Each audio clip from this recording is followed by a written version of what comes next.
Objectives and Hello, welcome to Reference Television. I am Love Owen and you're welcome to Moments with Women. This is a program where we talk about the issues which affect the woman and most importantly bring about solutions to those problems. As well, we look at women who contribute to the society both as leaders and as mothers. And today we're going to focus on the latter. And of course on this program we really focus on the woman because she is an integral and very important part of the society. We'll go on a little break and when we come back we'll introduce the topic to you and the guest for today's edition. Moments with Women. Moments with Women, it's a program that goes into the world of the woman and digs deep to know her more. Her abilities, talents, skills, what she thinks, what she knows, what she does, her challenges and her Moments with Women. Moments with Women, it's a program that goes into the world of the woman and digs deep to know her more. Her abilities, talents, skills, what she thinks, what she knows, what she does, her challenges and how they can be solved. Moments with Women is a mirror of the Moments with Women. Moments with Women, it's a program that goes into the world of the woman and digs deep to know her more. Her abilities, talents, skills, what she thinks, what she knows, what she does, her challenges and how they can be solved. Moments with Women is a mirror of the woman to the society. Moments with Women.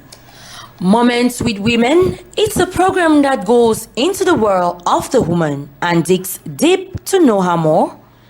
Her abilities. Welcome back to the program Moments with Women. As you know, the woman is a very important part of the society. First of all, we make the majority of the population, and you know everything that affects a woman affects the entire nation and the entire world as a whole. That is why this program is here to focus on the woman. The topic of discussion for today is the participation of young women in activities, be it seminars, be it conferences, whatever activity which empowers people. We want to see how much or the percentage of the participation of women or young ladies in these activities. Well, the guest for today's program is Madam Coco Luma Manga, and she's the sub-delegate of Youth Affairs. It's such a privilege for her to be here on set with me for this particular program, and I'm very elated to introduce her to you this evening.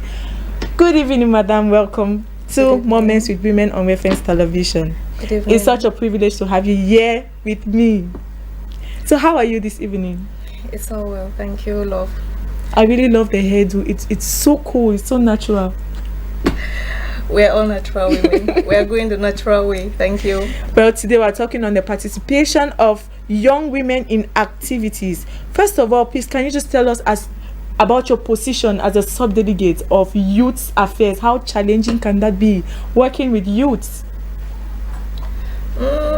It's as challenging as anything can be. Sent to Limbe 1 subdivision January 2017. And since then, it's challenging, it's interesting, it's empowering. You get to meet youth from every facet of life. And just like the culture is diversified, that's how diversified each and every character you meet that comes to you, each and every youth. And as a delegation of Youth Affairs, I suppose the delegation holds a number of seminars, conferences, programs, workshops, you can name it, to empower the youths. Yes. That is the reason for our being. The Ministry of Youth Affairs and Civic Education takes it very personal to make sure that youths, we go a long way to incorporate youths in everything we do, because we are there for the youths. We have had conferences on every sphere. We have youth forums. We go out to encourage the youth on the streets. We build up youths in mediation. We call them community mediators, train them on how to mediate, how to go out and be leaders in each and every community they find themselves in. We've had several conferences, several trainings too. I was here some time ago to talk about substance abuse with the Guardian Foundation, and what we do is we look for topics that the youths hold at heart, things that affect the youth in our communities, and we try to reason with them. We try to bring solutions to these problems. That's what we've been doing. We've had several substance abuse training courses. We've had capacity training courses. We have youth motivational talks. We even go as far as going from school to school, because we are not only dealing with the school youths, but we're also dealing with the unschooled youths. That's those who are out there in youth associations, in small communities, who don't school, who are practically business people. Some are jobless. So we try to meet the youths of every sphere of life. That's what we try to do. Okay. So on an average, can you just please tell us the percentage of female participation in these conferences, these programs, the trainings? How many females as compared to the males do attend these programs? That is a very pertinent point. It's sad to say, but what happens is we actually have very interested females, young girls, who come, but at the long run, they never hold posts of responsibility in the associations or in the gatherings, the communities in where they find themselves. So at the end of the day, we have a poor output of female participants. That is most of the time, that's what we find. But when we call them, we have more females who come in to represent themselves and their communities. But at the end of the day, you realize that you end up with more males than females. Yes. So in your opinion, why is this number so low? I can't say precisely. I'm sure there are very many points that would point to that.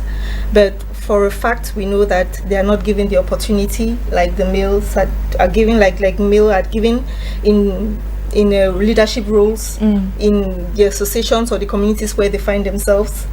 They are most of the time burdened with responsibilities that is not easily shifted, and because of that, you always find them behind.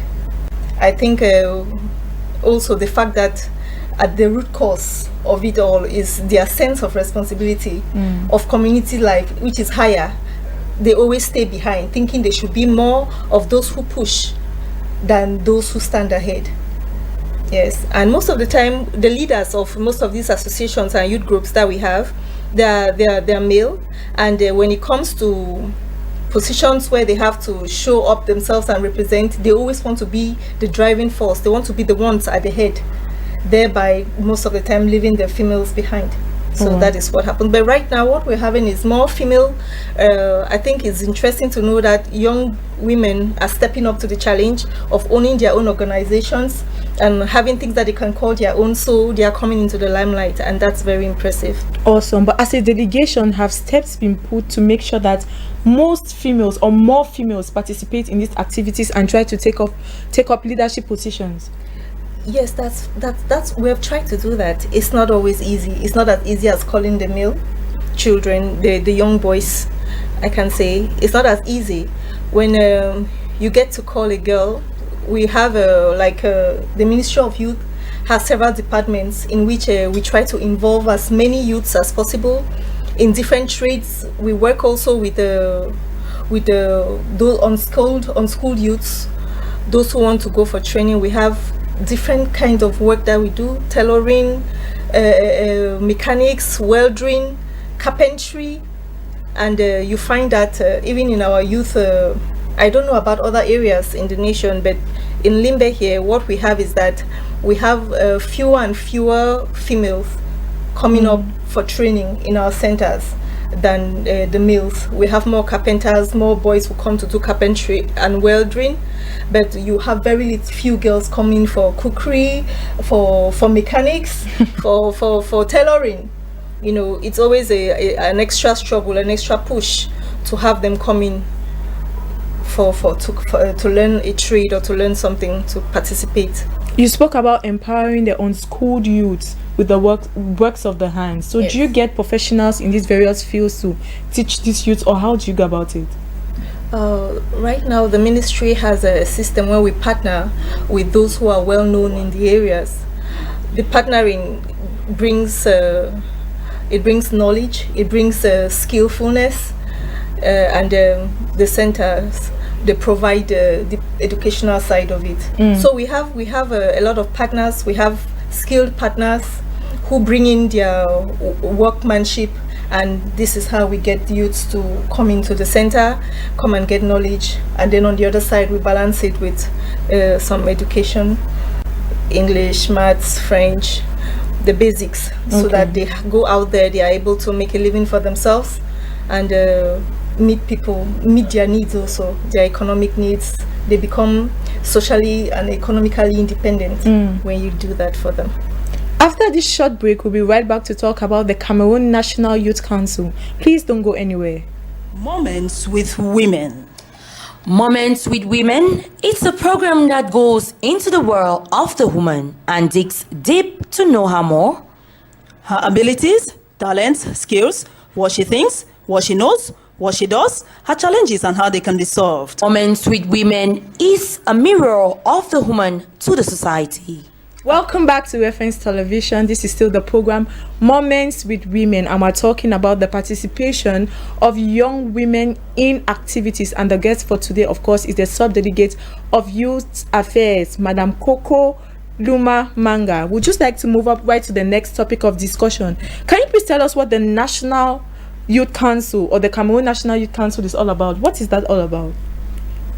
The Cameroon National Youth Council actually has its bearing, or was created in 2003 by presidential decree, and it went into motion 2009. So actually, the Cameroon National Youth Council has been in existence for a while, and this year we'll be going in for the third leg of the elections. We're going in for a third leg of the elections. The Cameroon National Youth Council is a body that originally is a baby of the presidency of the nation. The Ministry of Youth Affairs is practically just like a managing body because it's a youth council, and we're practically just there for guidance and organization, but it is not directly under the ministry. So the National Youth Council is actually there. I think it's to mobilize youths and youth associations from all over the nation and bring them all under one banner, and therefore to facilitate growth for the youths. And does it also work as some kind of empowerment? Is it to empower the Everything that empowers, that brings growth to the youths, is for empowerment. So that is the focus of the Cameroon National Youth Council. There's a lot to say on it, but to round it up, Cameroon National Youth Council is there to empower the youths, to change their levels, to bring opportunities their way, and to take them out of their little reasonings, because most of the time we are limited with the scope of where we are. But with the National Youth Council, you get to see a bigger picture of where you can be as a youth, and where your dreams, you get to be able to realize your dreams. It's also a mode for you to go through to realize your dreams. I mean, so this council is not just for people without jobs, it's for people with jobs who may want to upgrade or get to a higher level. It's for all of that. So far as you're a youth, I believe everybody has self-actualization goals. That's right. Whether you're working, whether you're not working, you might have a vision, you might have where you want to be, and you might have what you want to do in your community. And I believe that the Cameroon National Youth Council is there for that too. It's there to see the Cameroonian youth excel in whatsoever they set their hands to do. In whatever area you find yourself as a youth, you can fall under a thematic group that permits you to excel as a youth. Okay, like you just spoke about permitting them to excel in whatever walk of life.